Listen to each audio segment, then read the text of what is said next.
ada banyak sekali keterbatasan yang ada yang harus kita hadapi. Namun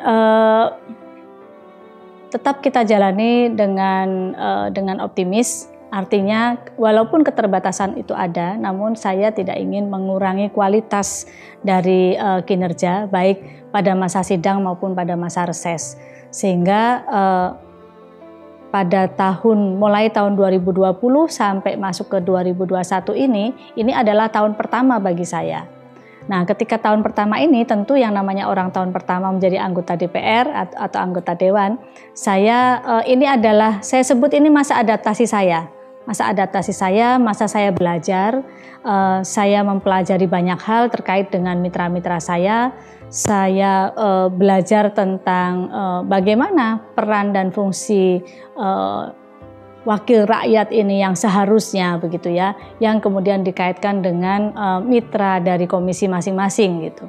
Nah, kalau saya komisi 3, kemudian bagaimana fungsi saya, fungsi controlling saya, pengawasan, kemudian fungsi budgeting saya dan fungsi dalam menyusun undang-undang sesuai dengan mitra saya di Komisi 3 itu saya bisa melakukan dengan baik. Ini adalah tahun di mana saya mempelajari itu semua. Bagaimana sebetulnya yang seharusnya saya lakukan gitu. Nah, dan kemudian pengenalan atau mempelajari lebih lanjut tupoksi dari mitra-mitra di Komisi 3.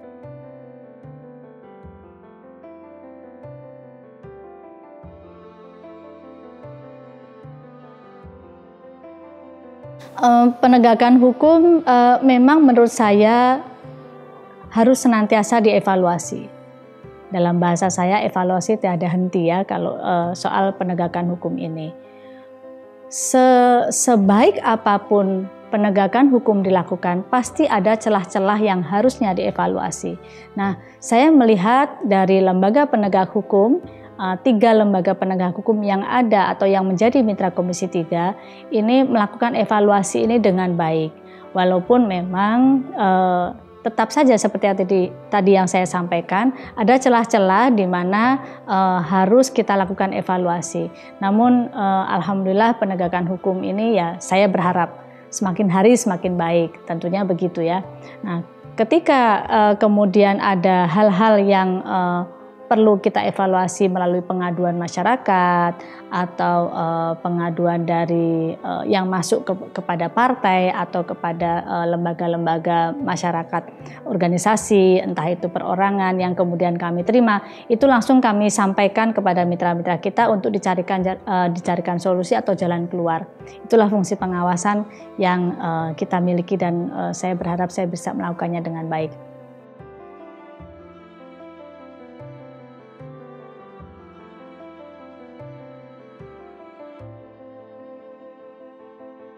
Ya, lapas ini memang mempunyai persoalan yang cukup pelik karena satu-satunya persoalan yang besar yang sampai saat ini belum bisa terurai dengan baik itu adalah persoalan over capacity. Jadi over capacity ini bisa sampai ada sampai yang mencapai 500%.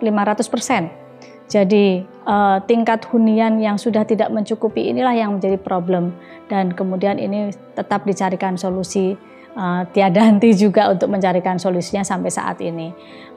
Namun memang ini membutuhkan waktu untuk mencarikan solusi, tidak hanya kemudian bagaimana membangun lapas baru atau rutan baru saja, namun bagaimana sistem atau pola koordinasi antara Kumham dan kemudian ke penegak hukum, lembaga penegak hukum, itu pun juga harus diurai.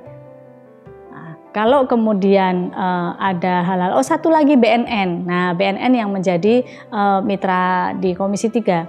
Nah, persoalan narkoba atau narkotika, terus kemudian persoalan tindak pidana yang lain, ini kan ujung-ujungnya ada di lapas atau rutan. Nah, inilah yang menurut saya harus dicarikan solusi bagaimana over capacity ini bisa terurai dengan baik persoalannya. Jadi tidak hanya membangun lapas baru atau rutan baru, namun bagaimana ini pola koordinasi dan terobosan-terobosan yang harus dilakukan agar semua berjalan baik warga binaan juga tidak menumpuk, dan persoalan-persoalan hukum bisa terurai, yang harusnya dikasih punishment, dikasih sanksi, dikasih hukum tetap berjalan, yang harusnya diberikan shock terapi atau diberikan terapi agar kemudian sembuh dari dalam tanda kutip penyakitnya, itu pun juga bisa dilakukan gitu.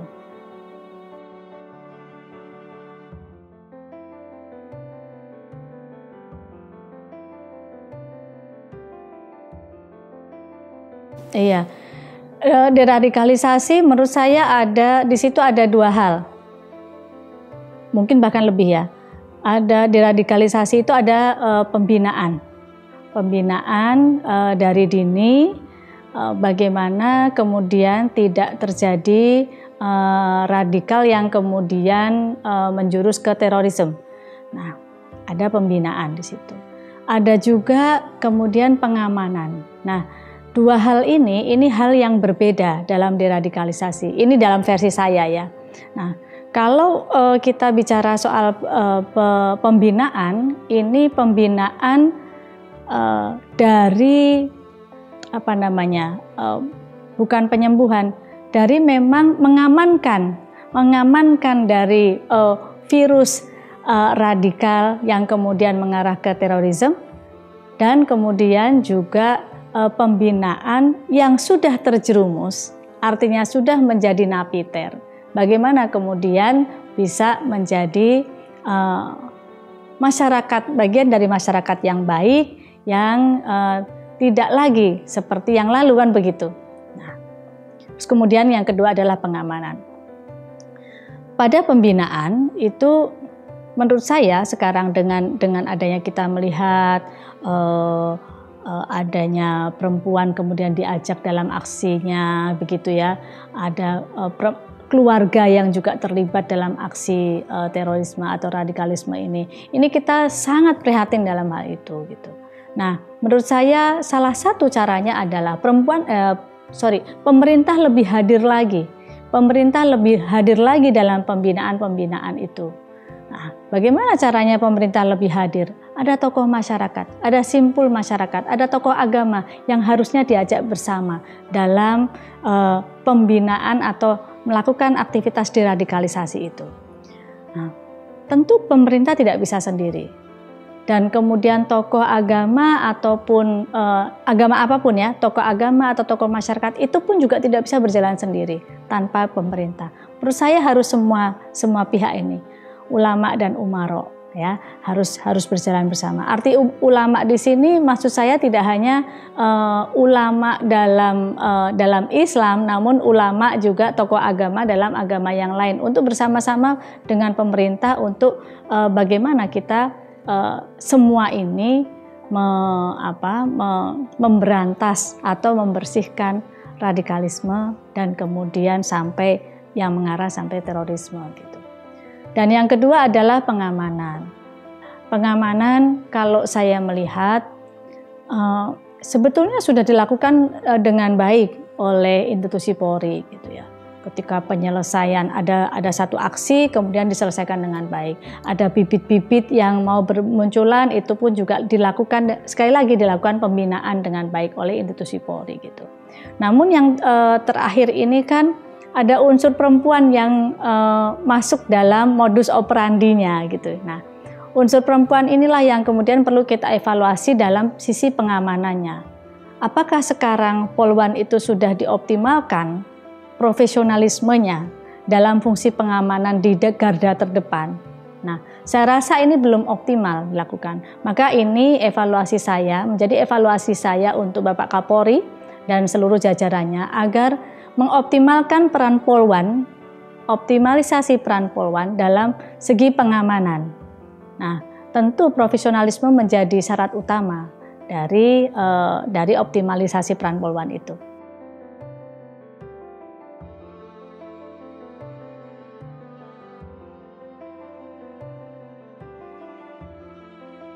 Terkait dengan penanganan warga negara asing yang masuk ke Indonesia dan kaitannya dengan pembawa virus COVID, Sebetulnya dari awal ketika virus ini melanda di negara-negara luar sebelum masuk ke Indonesia, itu saya sudah memberikan peringatan kepada Dirjen Imigrasi pada saat itu. Awal tahun 2020 atau mungkin malah di akhir 2019. Pada saat itu dirjennya sekarang sudah berganti. Dirjen Imigrasi pada saat itu saya peringatkan karena apapun yang namanya virus corona ini atau COVID-19 ini kan asalnya dari luar negeri, bukan dari dalam negeri. Nah, tentu yang menjadi pintu masuknya adalah keimigrasian. Nah, saya pada saat itu memperingatkan keras untuk kemudian ini diperketat dan bekerja sama tentu dengan Kementerian Kesehatan yang dimana itu bertugas di pintu-pintu masuk ke negara kita. Nah, pada saat itu sepertinya sudah berjalan dengan baik karena Pak Dirjen Imigrasi pada saat itu sudah menyampaikan kepada saya tentang progres apa yang sudah dilakukan. Namun mungkin ini bagian dari evaluasi saya. Sistem sistem pengamanan di garda terdepan atau di pintu-pintu masuk negara kita ini mungkin ada beberapa yang perlu kita menjadi konsentrasi kita untuk diperbaiki. Nah, yang pertama itu. Yang kedua memang terkait dengan WNA yang masuk di negara kita itu sekali lagi saya kemudian menyampaikan dan mungkin bisa dalam forum ini saya ingin memberikan evaluasi juga peringatan kepada Kementerian Kumham. Mungkin warning sistemnya ini yang perlu kita perkuat. Jadi ketika WNA masuk ke Indonesia, kita lihat alasannya apa. Kalau alasannya kerja, maka harus ada dengan surat-surat izin bekerjanya.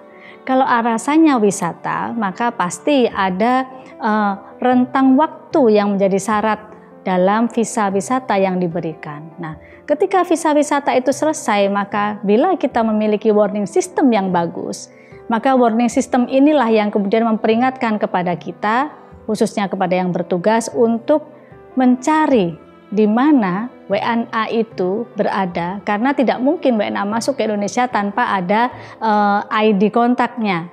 Nah, sehingga disinilah yang kemudian saya sangat menggarisbawahi warning system dan kemudian sistem pengamanan yang ada di pintu-pintu masuk Indonesia.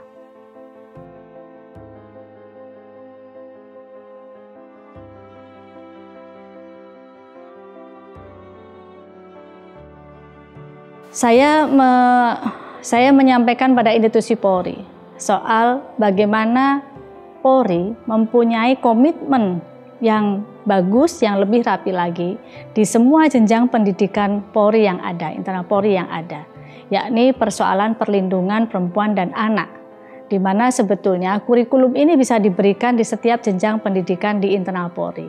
Dan kemudian setelah menjabat, jabatan khusus untuk perlindungan perempuan dan anak itu pun juga diberikan. Kita memiliki banyak polwan yang itu harusnya konsentrasinya pada perlindungan perempuan dan anak.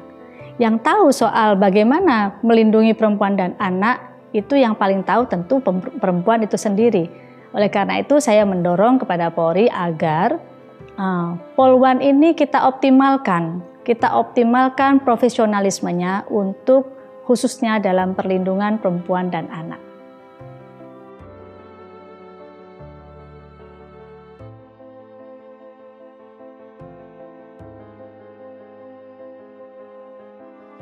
Di masa pandemi ini apa sih Bu yang paling berkesan? Masa pandemi yang paling berkesan adalah bagaimana kita saling mengingatkan kepada sesama untuk senantiasa bahagia dan bersyukur. Karena pada masa pandemi ini hal yang paling penting adalah bagaimana menjaga imunitas kita. Nah, bagaimana untuk menjaga imunitas kita? Satu-satunya senjata pamungkas adalah menjaga hati kita untuk selalu bahagia. Nah, untuk selalu bahagia itu kuncinya adalah bersyukur. Nah, itu pelajaran besar bagi saya dalam masa pandemi ini, Mbak.